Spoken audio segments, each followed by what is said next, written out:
So I felt like doing a little story time. I'm from Mount Vernon, New York, and um, back in the day, I did a concert at Memorial Stadium in Mount Vernon.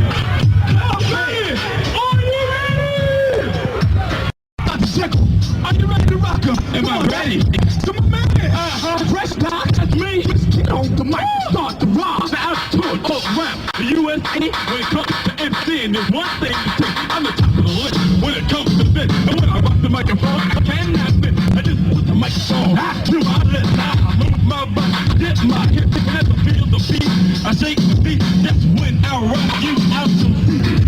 And it started with me really I wanted to renovate a theater in Mount Vernon known as the RKO Theater, and found out that would be so expensive and so out of reach, like $20 million out of reach to renovate this building, that one of the investors that came through to see the building says to me, he's like, why don't you just rent a space, rent something? So, of course I looked and I realized, oh, Memorial Stadium is available, and the rental price was somewhere around $150. I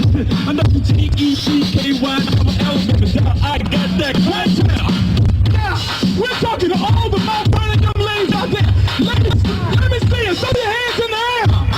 Anyway, however, in order to rent Memorial Field, you basically had to go into the recreation department and you had to fill out some paperwork and submit it, and then you would get a sort of, I guess, a license to use the field.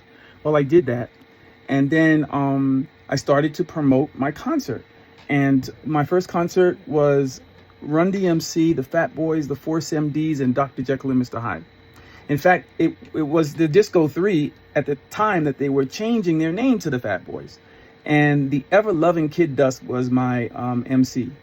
Anyone knows that's Arthur X, formerly Arthur Ryan, right? Or also Arthur Ryan. Anyway, that said, that was my very first big concert. It was a major success. However, the recreation department called me in, and there was a guy named Walter Norman, and he ran the recreation department, and he called me in his office and talked to me like I was a child. Like, what do you think you're doing running a hip hop concert at Memorial Stadium, my Memorial Stadium? Oh, I'm gonna make sure you failed.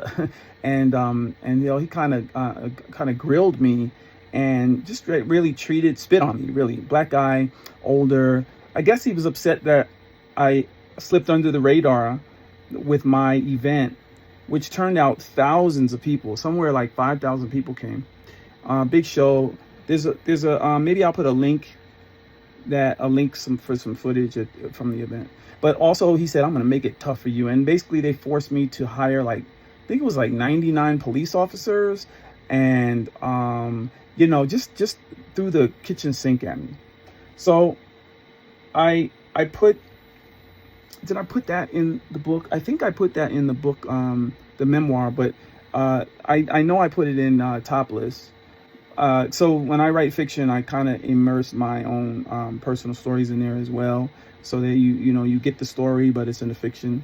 But one other piece to this I cannot leave out, and so when you're promoting a concert, you want to get the word out. And because I attended Mount Vernon High School, and because I knew that a lot of people at the high school, kids my age or younger rather, because I was long after high school. In fact, this was after the Marine Corps. This was definitely long after high school. I had the Force MDs to make a pop-up at Mount Vernon High School during lunch. And so what I did was I pretty much snuck them into the high school. And that's all the members. And we went into the lunchroom and we basically did an a cappella performance.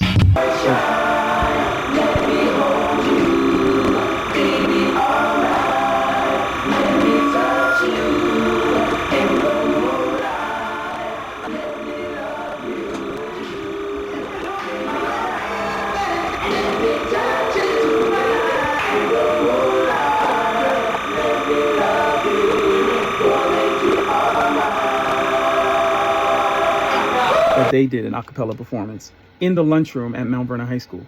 And when I tell you that the kids were all over the place to the Force MDs, you know what I mean? And they did the whole "Let me love you." So we go in, we make a really a smash performance, random performance, and then the school security, chased us out.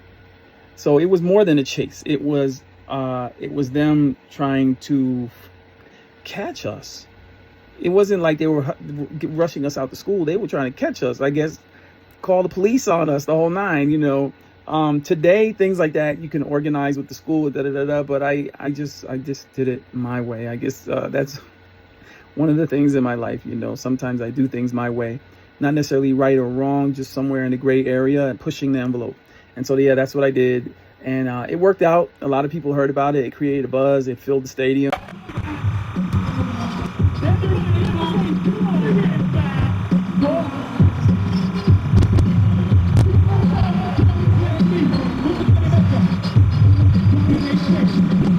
Troubles, 2-4 bass, come on beatbox, let's give him a taste. Keep it on, double break it down. We're not on my rhymes, other people's choice. It's not the way I say it, it's just my voice. And if I said my rhyme with no kind of bass, I'll still rock the house too. The mic is my guns, my voice ammunition. All the shock MCs, I'm big competition. Now I eat my Wheaties, I'm pretty tall. I live a few ways and I play football. Now I can use my voice like a music ball. Scatter enough horsepower as I stay close. The cool rock, what up? My phone is so boy. Get on the mic, to rock the low. I'm a living in the city where the people ain't nice. Make my living CeeLo dice. When the weekend comes, I'm a maniac. West Coast, and don't step back. Ladies love the way I talk my tongue. The way I do my dance, the way you always walk. Ain't nothing to it, just doing it to it. High power, that's it with the disco fluid. He's Doc Nice, and he can even beatbox. So come on down, come on, come on down, come on, come on down, Nice, give me what you got. Doc Nice, and he beatbox. So come on down, come on, come on down, come on, come on down, Nice, give me what you got.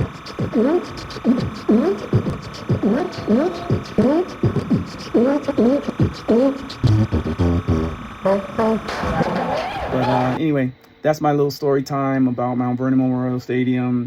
Russell Simmons, yes, Russell Simmons, the Predator, was my partner at the time. Of course, he's become a different person, and I no longer deal with people like that. But he was my partner at the time, and yes, he enabled me to even have the concert because dealing with those artists, I had to go through him. Dealing with the Fat Boys, I had to deal with Sal Abatello and the Force MDs. I think one of the fathers was managing I pretty much figured out the rest of the concert myself. I really did try to figure things out. Special thanks to Rolando Hudson for the footage, because he definitely, I wouldn't have the footage if it wasn't for him. And anybody who was a part of this energy, thank you for helping me make history. It's historic when you look back at it and like, wow, I was involved with some, I don't know if you noticed Andre Harrell in there. I don't know if you noticed, of course, Run DMC, and just the very early days of hip hop. It seems like half the security was drunk, happy to get jobs. And there's just so much more to that story. Maybe I have to write a book just on that encounter. But that's one of my story times. I thought but that was my first concert as a concert promoter, Mt Vernon, New York. It led to a lot of relationships and so much more. Thanks for listening to my story time. I don't know how many people at age 19 are out there doing those kinds of things, those kinds of activities, but I'm grateful for the experience and happy to have shared it, and hopefully you took something away from it. Peace.